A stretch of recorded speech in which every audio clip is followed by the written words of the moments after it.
adorar al Señor, para conocer a otros hermanos, para ver todo lo que el Señor está haciendo en las vidas de miles y miles de personas alrededor de la faz de la tierra, entonces creo que ha merecido la pena. Como decía, algunos de ustedes los conocí el año pasado, en el mes de octubre, cuando estuvimos. La verdad es que el tiempo pasa tan rápido que parece que no nos fuimos de México. Sinceramente parece que fue ayer cuando nos vimos por primera vez. Sé que hay muchas personas que tenían que haber venido ayer y no vinieron por los motivos que fuera, y vinieron hoy. Incluso me han comentado que tuvieron que poner mesas adicionales allí en la entrada, en el comedor principal, porque ya aquí no había más espacio.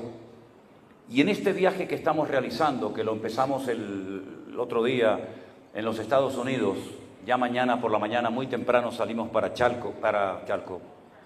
Torreón, donde estaremos unos días y de ahí volvemos otra vez a los Estados Unidos. Me está pasando algo muy, muy curioso, algo que nunca nos había pasado en los 40 años que llevamos Elena y yo sirviendo al Señor. Y es que ahora todo el mundo quiere formar parte del Centro Evangélico Vida Nueva. No sé por qué. Pastor, yo quiero abrir una iglesia del Centro Evangélico Vida Nueva en mi ciudad, y me dicen dónde viven y me dicen cuántos son. Mire, hermano, yo le voy a decir una cosa.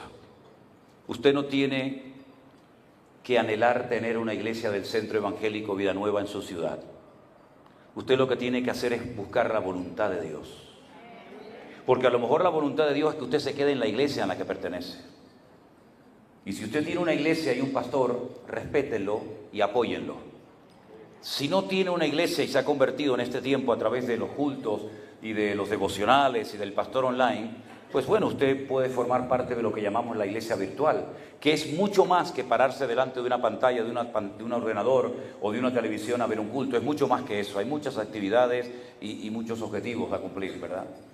Pero si usted tuvo que salir de una iglesia porque no estaban enseñando una sana doctrina, porque usted fue herido, porque usted tal vez no recibió la atención que usted esperaba recibir, o por el motivo que sea, lo primero que usted tiene que hacer es orar a Dios. Porque es mucho más fácil que ustedes se conecten a nosotros que nosotros a ustedes, por una sencilla razón. Porque llevo años predicando sin ver a nadie. Y entonces ustedes, cuando ven a una persona que predica la palabra de Dios, no hay ningún mérito en lo que hago, ninguno. Predico simplemente la palabra de Dios. Puede ser que nazca en su corazón el deseo de decir, a mí me gustaría formar parte del ministerio de este pastor o de este hermano. Y lo entiendo. Pero esto es como un noviazgo. Bueno, el noviazgo nuestro prácticamente fue inexistente porque nos vimos 21 días antes de casarnos, pero esas son excepciones únicas en la historia de la humanidad, ¿no? Pero ustedes no me conocen a mí prácticamente de nada, hermanos. Ustedes me ven solamente predicar en una pantalla de televisión. Mi hija mayor, Priscila, que está en España, nos dice, papá, si muchos de los que dicen que te aman tanto te conocieran y quisieran ser miembros de la iglesia presencial en Tenerife, yo no sé si terminarían queriéndote tanto. Porque nosotros trabajamos exigiéndole todo a los que trabajamos para el Señor. No buscamos seguidores. No buscamos seguidores. No quiero rodearme de un montón de gente que todos sí, pastor, sí, Juana, sí, pastor. Yo necesito ese tipo de gente a mi alrededor. Yo necesito personas que me ayuden a crecer, a madurar, que me corrijan si necesito ser corregido, que me enseñen si hay algo que no he aprendido. Lamentablemente a veces hay un abanico de pastores que se rodean de personas afines a él y que le ríen la gracia y que a todos le dicen sí, pastor, sí, amén, lo que usted diga. Y eso termina estropeando a cualquier hombre de Dios. Porque las lisonjas echan a perder a la gente. Yo les agradezco, nosotros les agradecemos sus besos, sus abrazos, las fotografías y todo eso. Pero saben ustedes, hermanos, nosotros lo que queremos es que ustedes se enamoren y se agarren al Señor. Nosotros estamos de paso. Me queda menos ministerio del que ya he tenido. Tengo 60 años, vamos a cumplir este año, Elena y yo, 61 años, aunque algunos dirán, pues no lo parece, pues esa es la realidad. No me quedan otros 40 años de ministerio, ¿qué más quisiera yo, verdad? Cuando algunos de ustedes preguntaron en esta noche, ¿cuántos se quieren ir al cielo? Muchos levantaron la mano y yo no la levanté, porque yo de momento no me quiero ir al cielo.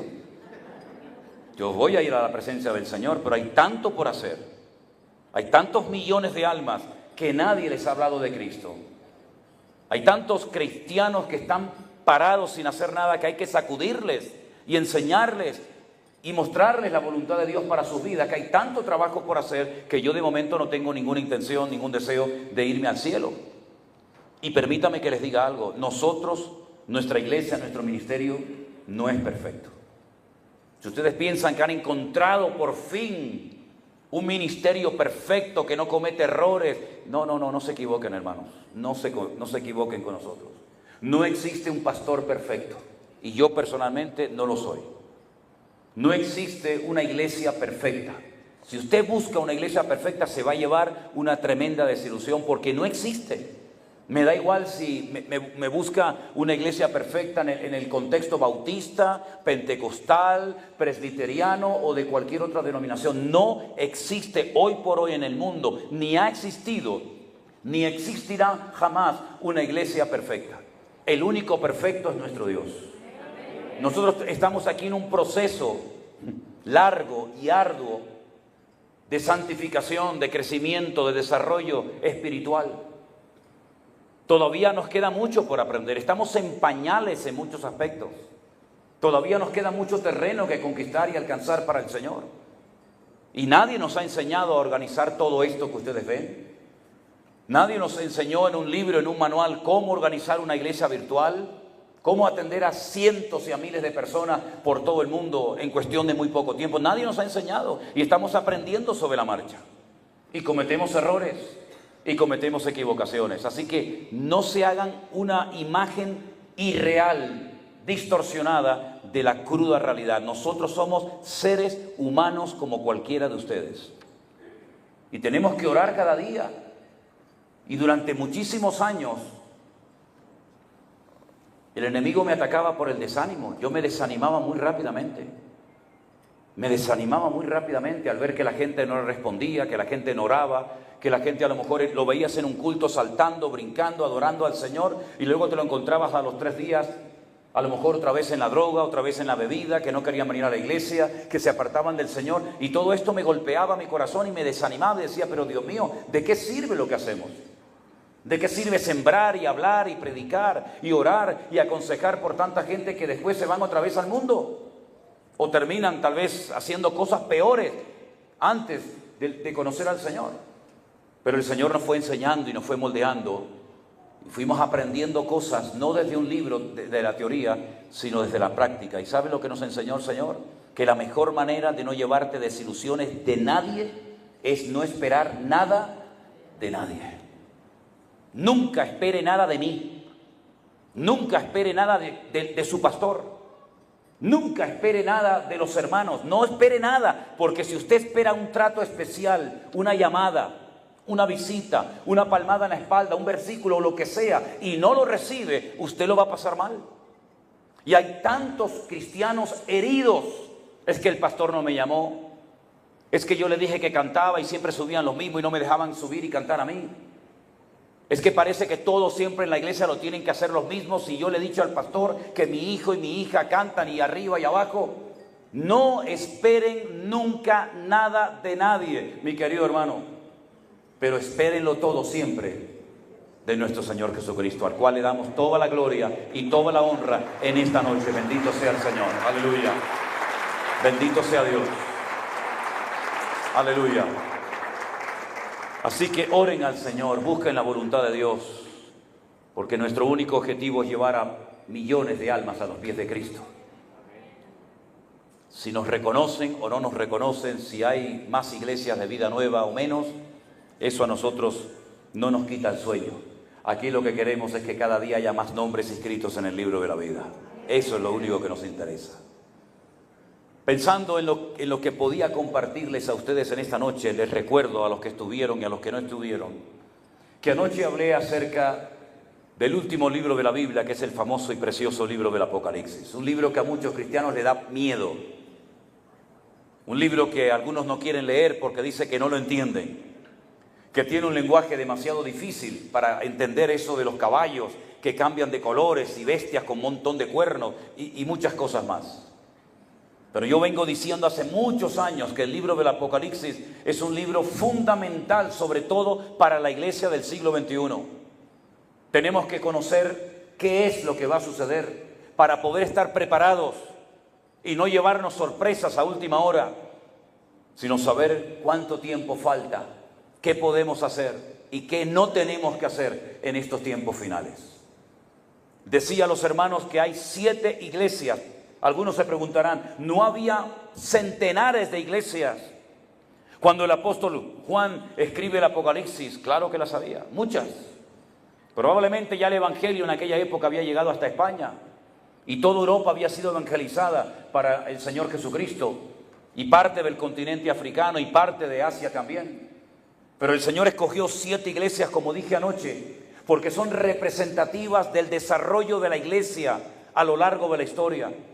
Y me detuve específicamente en la iglesia de la Odisea, que es la que más se asemeja a la iglesia contemporánea, a la iglesia de nuestros días. Una iglesia rica, una iglesia próspera, una iglesia que llegó a decir, nos hemos enriquecido, de ninguna cosa tengo necesidad. Y el Señor, cuando le habla, le dice, ustedes son ciegos, pobres, desnudos, desventurados. Unjan vuestros ojos con colirio para que puedan ver lo que está sucediendo a vuestro alrededor. Estoy a la puerta y llamo y nadie me abre la puerta. Están sordos. No sé a quién le canta, no sé a quién han adorado. Ese fue el mensaje duro que el Señor le lanzó, le envió a la iglesia de la Odisea. Pero si ustedes prestan atención en esta noche, de todas las 7 iglesias, cada una tenía un defecto, cada una tenía algo que el Señor tenía que indicarles. Por ejemplo, a la iglesia de Éfeso, la primera que se menciona, le dice, habéis sufrido, habéis tenido paciencia, habéis trabajado arduamente por amor de mi nombre, no habéis desmayado, pero tengo contra ti que has dejado tu primer amor. A veces he escuchado predicadores, pastores que dicen que el primer amor es como el noviazgo, donde todo era lindo, donde todo era bonito, pero luego después con el paso del tiempo, cuando uno lleva muchos años casado, eso del primer amor ya no existe. Y dicen que eso es lo que la Biblia dice en cuanto al primer amor. Yo estoy totalmente en contra de eso. Yo tengo que amar hoy más a mi Señor que el día que yo lo conocí y lo acepté en mi corazón como mi Señor y Salvador personal. Yo hoy tengo que estar más apasionado por el Señor, por su palabra y por la obra de Dios que hace 20 años atrás. Y que Dios nos libre si nuestro amor hacia el Señor y hacia su obra ha menguado en nuestros corazones. El principal mandamiento es amarás al Señor tu Dios con toda tu alma, con todo tu corazón y con todas tus fuerzas, y a tu prójimo como a ti mismo. Y eso no es para una etapa inicial, cuando comenzamos a dar los primeros pasos en el Evangelio. Eso se tiene que renovar cada día. ¿O no amamos hoy al Señor más que hace 10 años atrás? ¿No nos ha demostrado el Señor su fidelidad, su amor, su misericordia, y no estamos hoy más enamorados de Él y de su palabra que cuando le conocimos tiempo atrás? Espero que así sea, mis queridos hermanos. Pero la iglesia de Éfeso se enredó en tanta actividad, se enredó en tantas cosas que dejó lo principal, y lo principal en la vida no es lo que hacemos, sino lo que somos en Cristo Jesús. Podemos hacer muchos congresos y muchas cenas como estas, y podemos hacer muchos campamentos para jóvenes, y podemos llenar nuestra agenda de actividades, pero la pregunta es, ¿eso es lo que Dios quiere que hagamos? ¿Realmente lo que hacemos demuestra nuestro amor al Señor? ¿Qué es lo que nos motiva a hacer lo que hacemos? Esta pregunta se la he hecho a muchos pastores y a veces no han sabido responderla. ¿Por qué usted predica lo que predica? ¿Por qué usted enseña a su iglesia lo que enseña? ¿Por qué hace lo que hace? Y muchos dicen, bueno, no sé, me enseñaron, veo que otros lo hacen, yo también lo hago. Querido hermano, asegúrese en esta tarde de que usted ama al Señor con toda su alma, con todo su corazón y con toda su fuerza, y que cada cosa que haga no lo haga por presión, sino por convicción. No lo haga porque le obliguen a hacerlo, sino que salga de lo más profundo de su corazón, porque el Señor lo que quiere es que hagamos las cosas con gozo, con alegría, como para Él, para su honra y para su gloria. Amén, hermanos. Gócese colocando las sillas, gócese recogiéndola, limpiando la iglesia, repartiendo folletos, haciendo cualquier cosa. Gócese en todo lo que el Señor le permita hacer. Demuéstrele, exteriorícele al Señor su amor, porque el amor no es un concepto abstracto, no es algo que dice, bueno, ama pero no se ve por ninguna parte. No, sí se ve. El amor se tiene que notar en nuestra familia. Por cierto, ¿cómo está su familia, hermano y hermana? Porque hay gente que por trabajar para el Señor perdieron su familia. Conozco muchos hombres que dijeron, yo perdí a mi mujer desde el día que se convirtió y se entregó en esa iglesia, que casi parecía más una secta que una iglesia.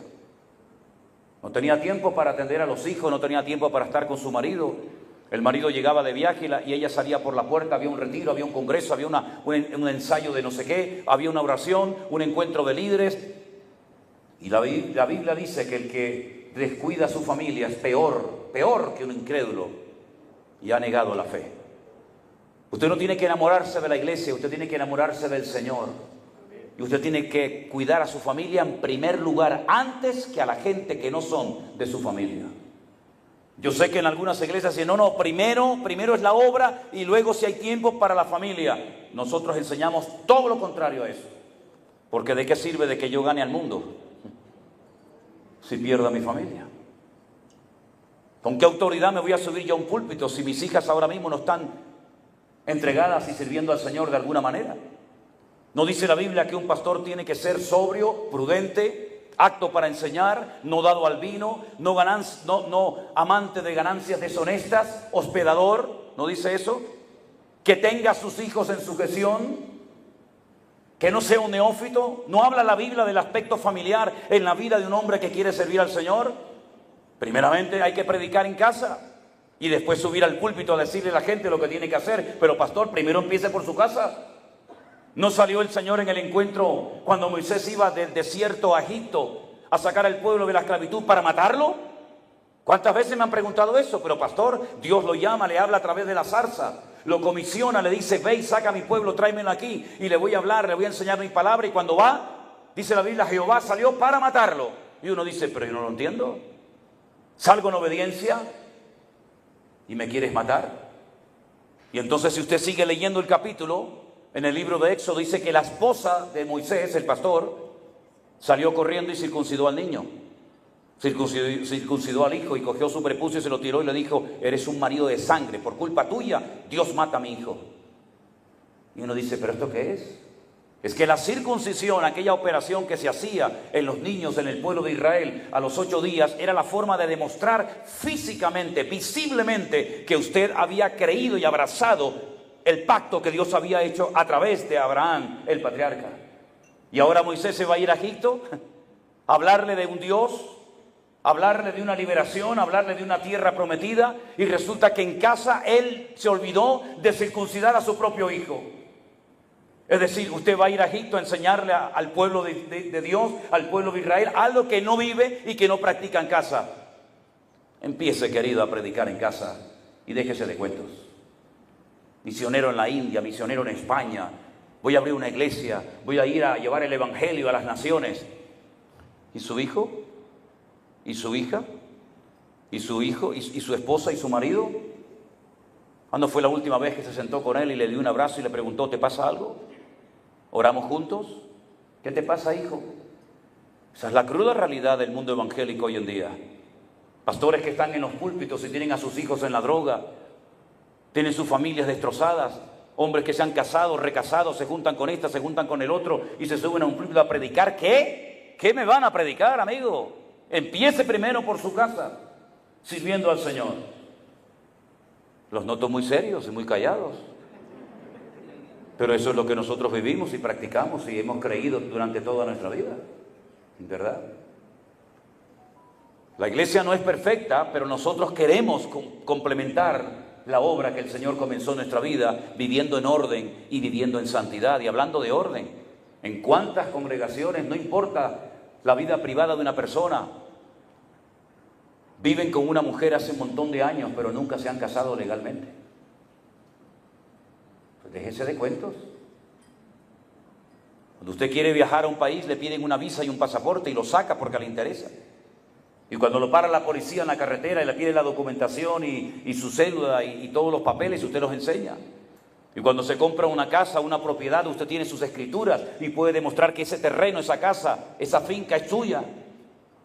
Y todo en la vida es cuestión de papeles y todo es cuestión de legalidad. Ay, amigos, pero cuando llegamos al tema del matrimonio parece como, no pasa nada. El Señor es mi pastor y nada me faltará. No, hay que poner en orden la vida privada antes de querer poner la vida pública de los demás en orden. Qué poco se enseñan estas cosas, ¿verdad? Qué poco se enseñan estas cosas. Hay una iglesia en el libro del Apocalipsis donde había una señora, no la voy a llamar hermana, la voy a llamar una señora, que no sabemos si realmente se llamaba Jezabel o le habían puesto el nombre de Jezabel por aquella perversa Jezabel del Antiguo Testamento, ¿se acuerdan? Yo siempre he dicho que después de Satanás, la persona más mala en la Biblia fue Jezabel. Los perros ni terminaron de comérsela de lo mal que tenía que saber la carne de esta mujer. Dice en el libro del Apocalipsis capítulo 2, el versículo 20, tengo unas pocas cosas contra ti, escuchen, toleras, permites, consientes que esa mujer llamada Jezabel, que se dice profetiza, enseña y seduzca a mis siervos a fornicar y a comer cosas sacrificadas a los ídolos. En el concilio de Jerusalén, si usted lee esta noche detenidamente el libro de los Hechos, el capítulo 15, usted va a ver que por primera vez se junta todo el liderazgo de la época, los apóstoles, y todos allí se juntaron en la ciudad de Jerusalén. ¿Por qué? Porque comenzaron a haber problemas en las congregaciones. El número de judíos ya no era tan elevado como el número de gentiles que se convertían a Cristo, y entonces comenzaron los choques culturales. ¿Por qué? Porque los gentiles comían sin lavarse las manos. Para ellos era normal. Un judío se tiene que lavar 3 veces la mano antes de comer. Un judío no comía ciertos y determinados alimentos. Los gentiles comían cualquier tipo de alimentos. El judío miraba al animal y si el animal tiene pezuña y es rumiante, lo comía. Pero si simplemente tiene pezuña pero no es rumiante, como por ejemplo el cerdo, no lo comían. Los judíos jamás de los jamases serían capaces de comer carnes que para ellos no eran puras. Y todo esto trajo una guerra, un choque cultural dentro de la obra tremenda. Y entonces se celebró el primer encuentro, el primer concilio de la iglesia en Jerusalén. Y allí habló Santiago, y habló Pedro, y habló uno, y habló el otro. Y al final se llegaron a las siguientes conclusiones. Escúchelas. Nos ha parecido bien a nosotros y al Espíritu de Dios no imponeros otra carga más que estas. Y le dicen, enséñenle a los hermanos que se abstengan de sangre, de ahogado y de sacrificios de animales que han sido previamente sacrificados a ídolos. Y dice que escribieron cartas y las mandaron por todas las iglesias de la época, y cuando llegaban en dichas cartas se leían en los púlpitos y la gente sabía cuáles eran los acuerdos de orden interno que se habían establecido en el concilio de Jerusalén para ayudar a la armonía y a la convivencia entre hermanos. Pero esta señora, miembro de la iglesia de Tiatira, que sabía perfectamente lo que no se debía de hacer para no causar divisiones internas en la iglesia, enseñaba todo lo contrario.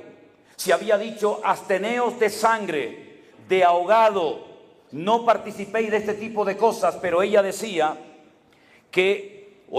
como profetisa, que se podía comer cosas sacrificadas a los ídolos y les enseñaba a cómo cometer fornicación en la iglesia.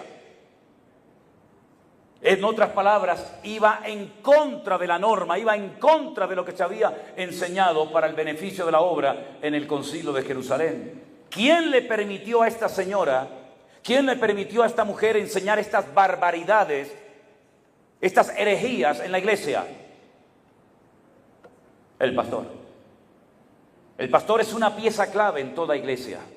Da igual si es esta o cualquier otra. El pastor es el que abre o cierra la puerta a muchas cosas.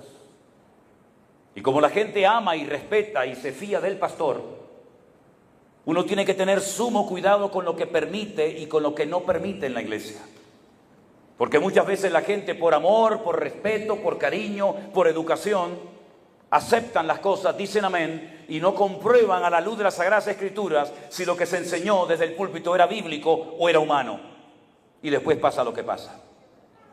El Señor le dijo a través de la pluma de Juan a la iglesia de Tiatira que muchas personas iban a caer enfermas, postradas en cama, porque habían entrado falsas doctrinas, lo contrario a la sana doctrina en la iglesia de Tiatira. Y mis queridos hermanos, cuántas herejías, cuántas barbaridades, cuántas cosas terribles han entrado en iglesias cristianas evangélicas.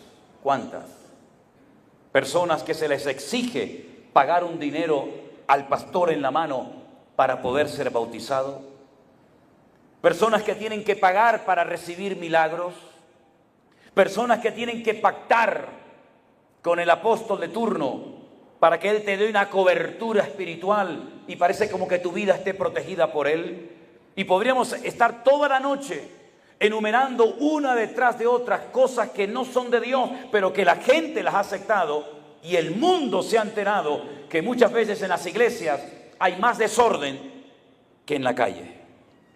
Porque cuando la iglesia no impacta al mundo, el mundo impacta a la iglesia.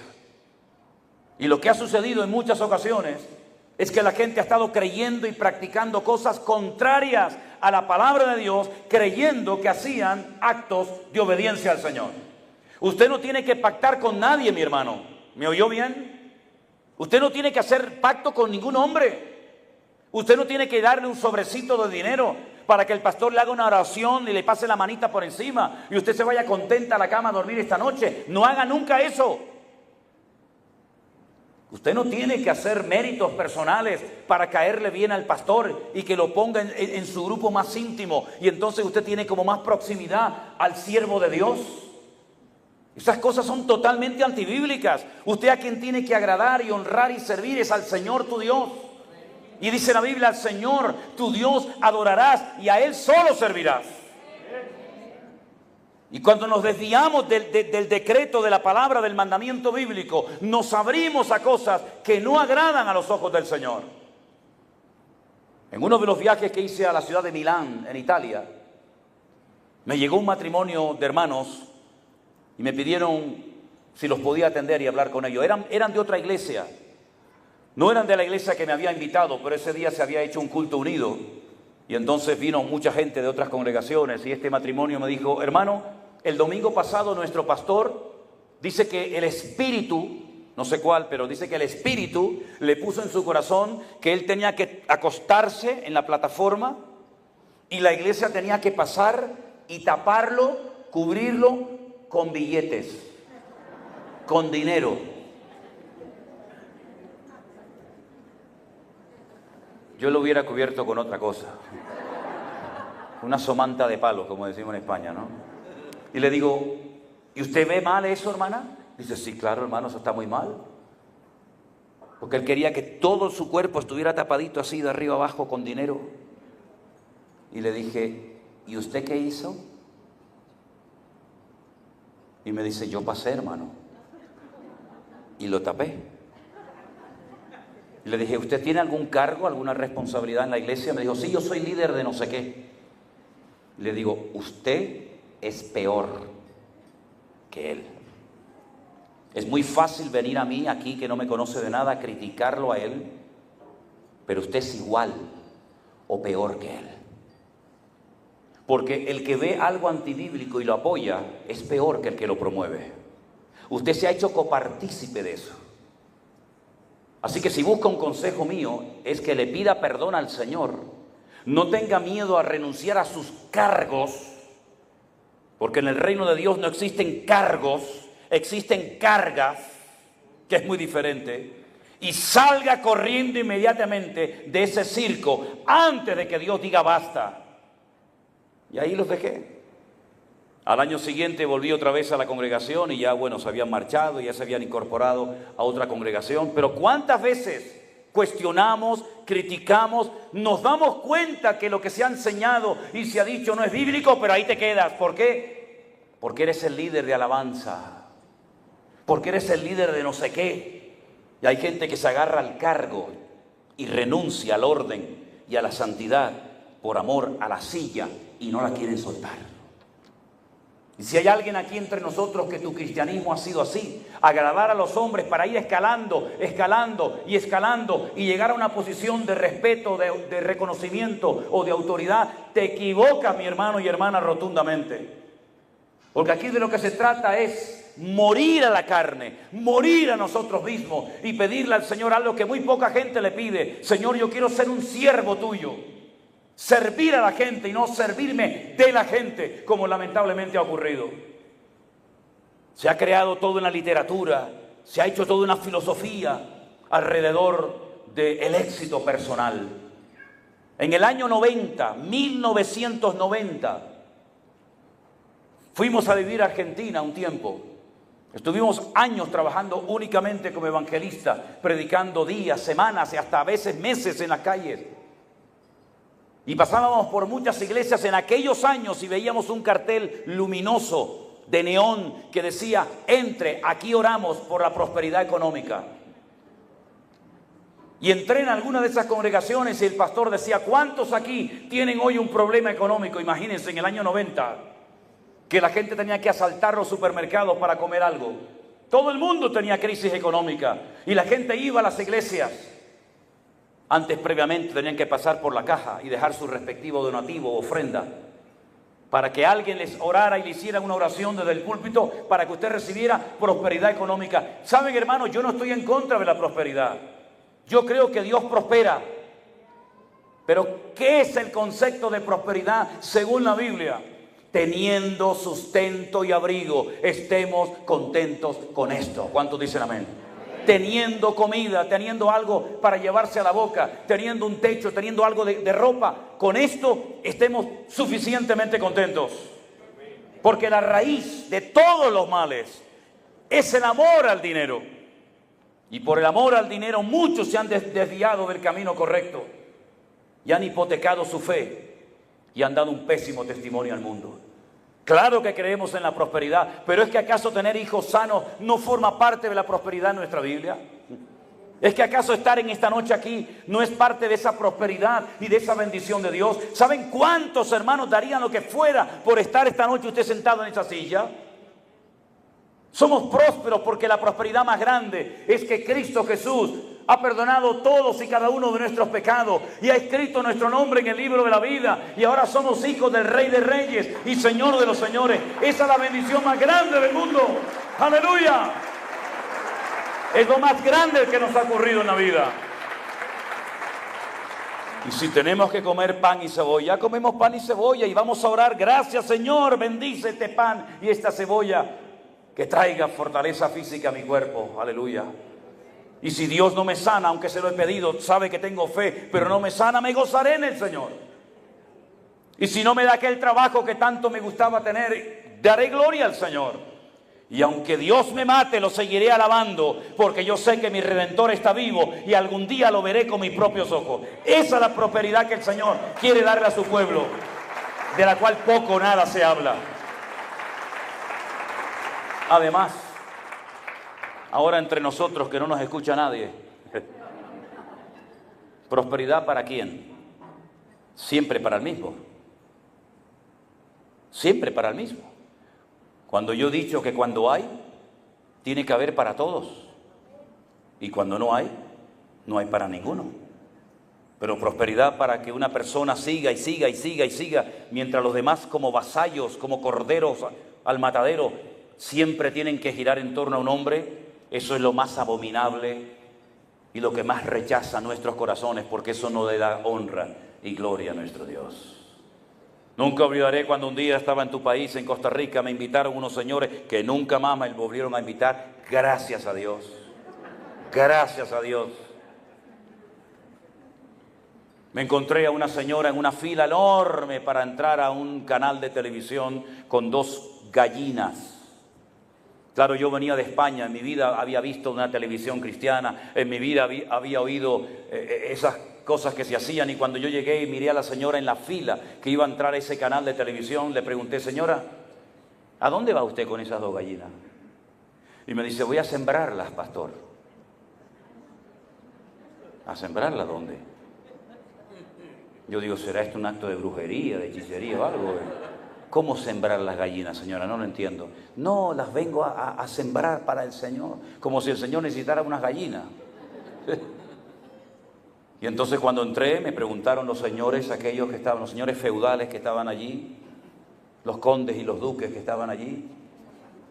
Usted español, me dicen así, usted español, ¿qué opina de todo esto? Y le dije, esto me da asco.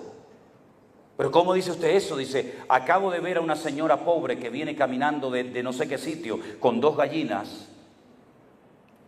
Cuando usted tiene su nevera llena y a esta señora le vamos a quitar 2 gallinas con el cuento de que Dios la va a bendecir si da todo lo que tiene. Vergüenza nos debería de dar que hoy en día haya personas que se dediquen a servir al Señor con semejante mensaje totalmente distorsionado. Yo le dije al Señor antes de la pandemia, y créame, se lo digo delante del Señor, yo no me crié en una iglesia de mala doctrina, ni estuve en estos movimientos raros, pero me llegaban noticias y cartas y me comentaban y a veces me hacían ver una cosa que no me interesa, pero bueno, y yo le dije antes de marzo del 2020 al Señor, dije, Señor, ¿hasta cuándo, Señor? ¿Hasta cuándo van a pisotear a tu pueblo? ¿Hasta cuándo van a manipular a tu amada iglesia? Se nos partía el corazón viendo cómo la gente tenía que ir a dar un dinero para que les quitaran los demonios que tenían encima. ¿Pero qué demonio le van a quitar a un cristiano? Si un cristiano es nueva criatura en Cristo Jesús. Las cosas viejas pasaron y aquí es hecho nuevo. Y mi cuerpo es el templo del Espíritu Santo. ¿De qué me están hablando? No, es que su padre fue un alcohólico. ¿Y a mí qué me importa si mi padre fue un alcohólico? Yo soy una nueva criatura en Cristo Jesús. Allá él con su alcoholismo, allá él con sus pecados.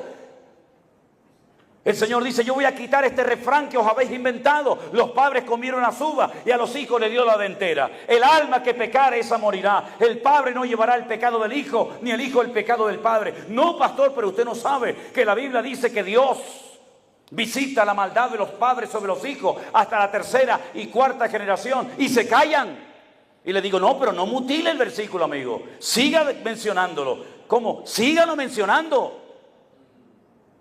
Dios visita la maldad de los padres sobre los hijos hasta la 3ª y 4ª generación de los que me aborrecen.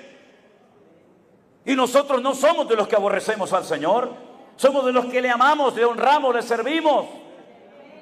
Y dice la Biblia que la generación del justo será bendita.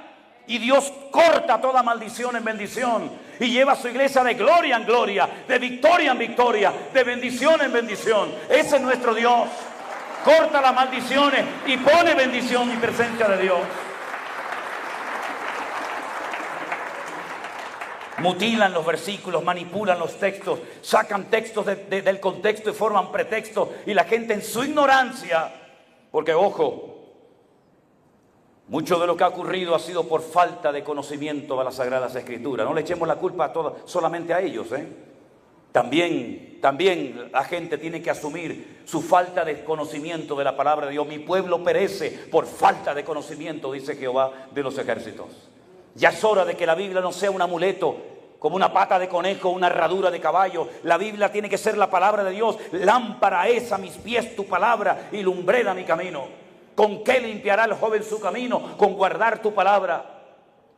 Cuánto he deseado tus dichos para no pecar contra ti. Abre mis ojos para que vea las maravillas de tu ley. Escudriñad las Escrituras porque ellas son las que dan testimonio de mí.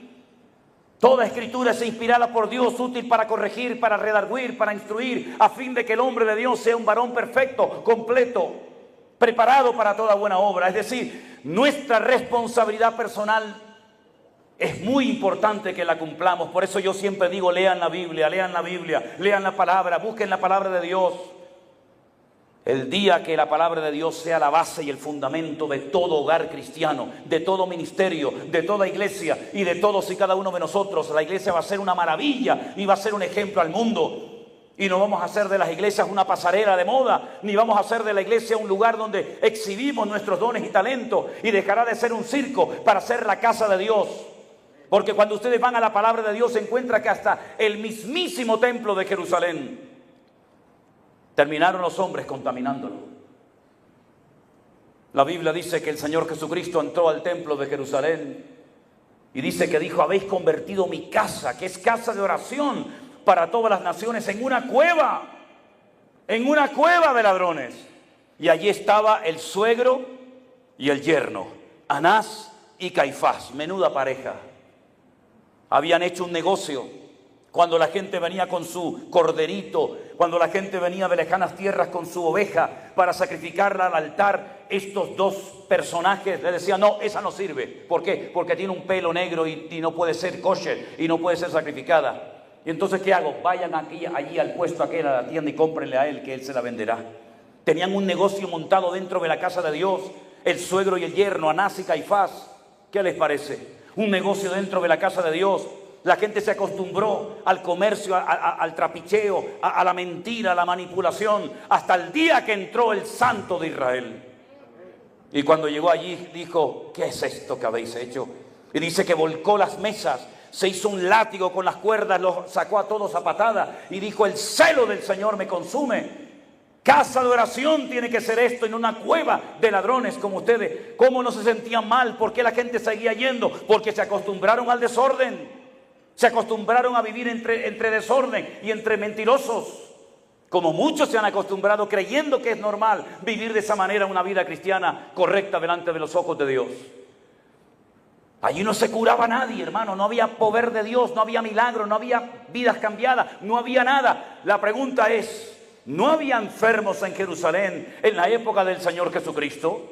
¿No había ciegos, paralíticos, mudos, mancos, sordos? ¡Claro! Pero ¿y a dónde se iba esta gente? Se iban a unos pocos metros, saliendo por una de las puertas de acceso del templo, a un estanque de aguas putrefactas, que recogía el agua de lluvia y ahí se quedaba estancada, llena de bichos y llena de mosquitos. Agua que a veces la sacaban para limpiar la sangre en el templo de Jerusalén, y allí alrededor de aquellas aguas había una multitud inmensa de ciegos, cojos, paralíticos, mudos, que esperaban. ¿Qué esperaban los pobres estos? Que un ángel descendiera de tiempo en tiempo, moviera un poco las aguas, y el primero que se metía quedaba sanado. Nunca se sanó nadie en Betesda. No hay registro bíblico ni extra bíblico de una persona que fuera sanada en el estanque de Betesda. Era una leyenda, una tradición judía de tantas que tenían. Allí no se curaba nadie, hasta que apareció el Maestro. Y entonces, en el capítulo 5 del Evangelio según San Juan, le hace una pregunta a un hombre, dice: ¿tú quieres ser sanado? Y todos conocemos el resto de la historia, ¿verdad? Y dice que el Señor lo sanó, después de haber estado 38 años esperando algo que nunca ocurría. ¿No dice la Biblia en Proverbios que lo que uno espera y no viene se convierte en un tormento al corazón?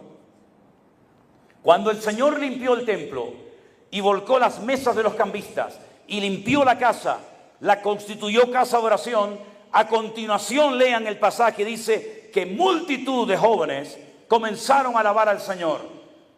Y cantidad de ciegos, paralíticos y enfermos comenzaron a recibir solos, simplemente al poner el pie en la casa de Dios, su sanidad. ¿Por qué? Porque estaba detenida la gloria del Señor, porque estaba detenida la manifestación del Señor. ¿Por qué? Porque Dios no habita en el desorden. Dios es un Dios de orden y de santidad y de obediencia a su palabra. Por eso en muchas iglesias ya hace años que Dios no va. No sé a quién le cantan. Porque como dije anoche, hay letras hoy en día que se le pueden cantar a la mujer, a la novia, al amigo, a la amiga. Y de paso también se las cantamos al Señor. Queridos hermanos, la iglesia a lo largo de la historia tal vez no ha dado buen testimonio al mundo, pero ha dado el Señor a nosotros la oportunidad ahora de cambiar muchas cosas. Muchos de ustedes han reconocido que lo que creyeron, practicaron y tal vez hasta predicaste no era verdaderamente bíblico.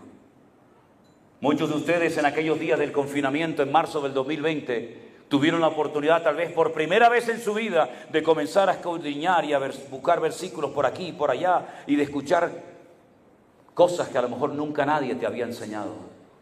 ¿Y saben lo que dice la Biblia? Y esto es lo que tengo como carga permanentemente en mi corazón: que al que mucho se le da, también mucho se le demandará.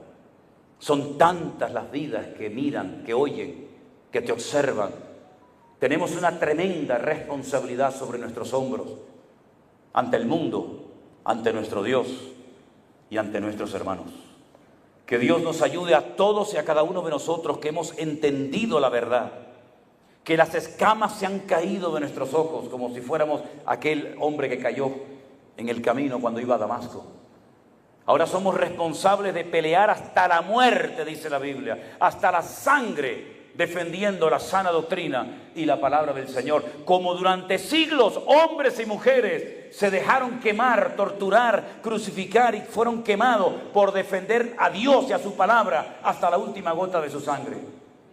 Por eso esta iglesia de la Odisea y la de Sardis, que dice: conozco tus obras, tienes nombre de que vives pero estás muerta, y la de la Odisea, que no era ni fría ni caliente, y tantas más, fueron sacudidas y zarandeadas por el Señor y por su palabra. ¿Para qué? Para que tuvieran una oportunidad de cambiar.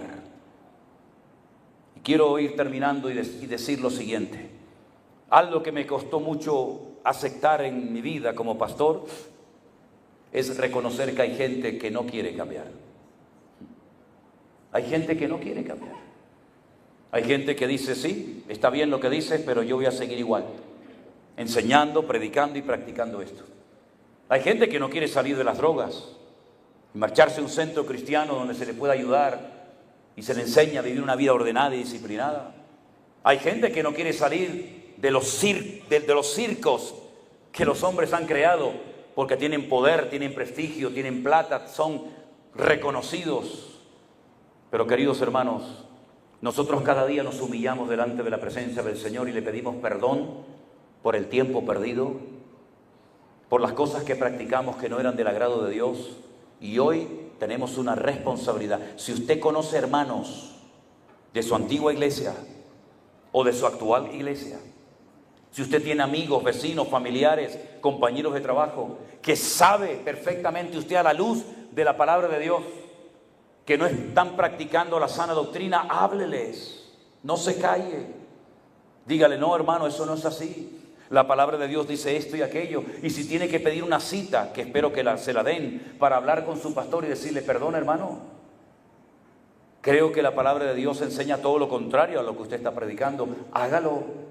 No se vaya de la iglesia por la puerta de atrás y la gente dirá: oye, ¿a dónde se fue el hermano Juan, la hermana María, el hermano Pedro? No. Vaya y diga: me voy por esto y por esto. Para que nunca digan que no tuvisteis la oportunidad de cambiar y de conocer la sana doctrina. Háganlo, hermanos. Somos responsables delante del Señor de anunciar las virtudes de aquel que nos llamó de las tinieblas a su luz admirable. Y ay de mí si no lo hago. Puede ser que reciba crítica. Lo entiendo perfectamente. Puede ser que le calumnien, puede ser que le cierren las puertas, puede ser que le digan: todo te va a ir mal, Dios no te va a bendecir, eres un rebelde, eres un desobediente. Da igual lo que digan, pero que usted se vaya a la cama cada noche con su conciencia tranquila y diga: yo dije lo que el Señor quería que dijera, sin tenerle miedo al hombre. Porque cuánto miedo tienen cristianos a los hombres. No tenemos que tenerle miedo. Respeto es una cosa, pero miedo a los hombres jamás. Hay que tenerle temor a Dios, que es el principio de la sabiduría. Amén, hermanos. Quiero que cierres tus ojos ahí donde estás y en esta noche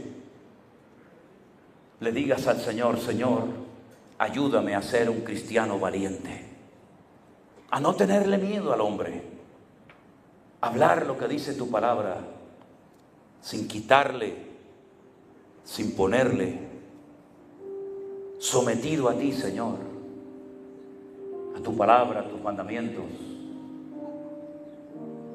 Y si hay alguien entre nosotros que ha sido herido, rechazado, maltratado, malinterpretado, bueno, hermano, es tiempo de que la herida se cierre, ¿eh? Es tiempo de que ya la herida cicatrice. No puede ir el resto de su vida diciendo: hermano, me humillaron, hermano, me maltrataron, hermano. No, ya está bien, ¿eh? Ya está bien.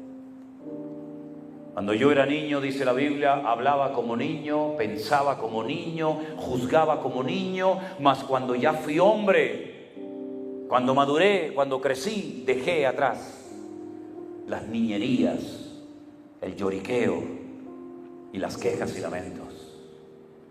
Es tiempo de madurar, es tiempo de cicatrizar heridas.